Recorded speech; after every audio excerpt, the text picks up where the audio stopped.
সুষ্ঠু নির্বাচন আয়োজনে আইন শৃঙ্খলা পরিস্থিতি নিয়ন্ত্রণে অর্থ মন্ত্রণালয় সর্বাত্মক সহযোগিতা করবে বলে জানিয়েছেন অর্থ উপদেষ্টা ডক্টর সালেউদ্দিন আহমেদ।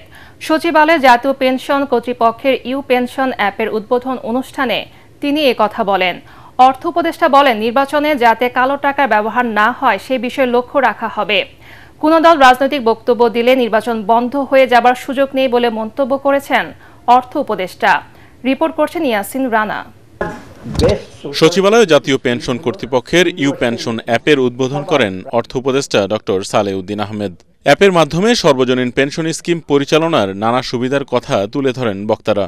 এ সময় অর্থ উপদেষ্টা বলেন, সুষ্ঠু নির্বাচন আয়োজনে সর্বাত্মক সহযোগিতা করবে তার মন্ত্রণালয়।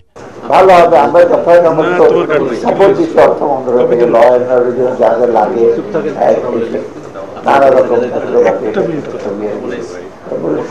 নির্বাচন করার যে সমস্ত হিসাবে সব প্রকার সহায়তা হবে।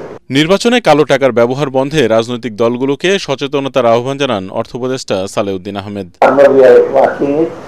কালো টাকা যাতে এখন রাজনৈতিক জিনিস, আমি সবসময় অর্থনৈতিক উন্নতি রাজনৈতিক কালচারের সাথে এখন যদি কোনো যদি এনকারেজ করে টাকা পয়সা দিয়ে এসে করবেন, নমিনেশন দেবেন, ভোট দেবেন, তখন আইন তো অর্থ মন্ত্রণালয় কিছু। সাংবাদিকদের প্রশ্নের জবাবে অর্থ উপদেষ্টা বলেন, কেউ রাজনীতির মাঠে নির্বাচন বন্ধের বক্তব্য দিলেই নির্বাচন বন্ধ হয়ে যায় না। রাজনৈতিক বক্তব্য রাখুক না, রাজনীতি আমি তো বামপন্থী রাজনীতি, আমি কত কথা বলছি বন্ধ করে দাও, হল বন্ধ করে দাও বলছি নাকি, আমার কথা কি হল বন্ধ হয়ে গেছে নাকি? ঋণ খেলাপিরা আগামী নির্বাচনে অংশ নিতে পারবেন না জানিয়ে অর্থ উপদেষ্টা বলেন, অনেকেই হাইকোর্ট থেকে স্টে অর্ডার নিয়ে ভোটে প্রার্থী হবার সুযোগ নেন। ইয়াসিন রানা, এটিএন বাংলা, ঢাকা।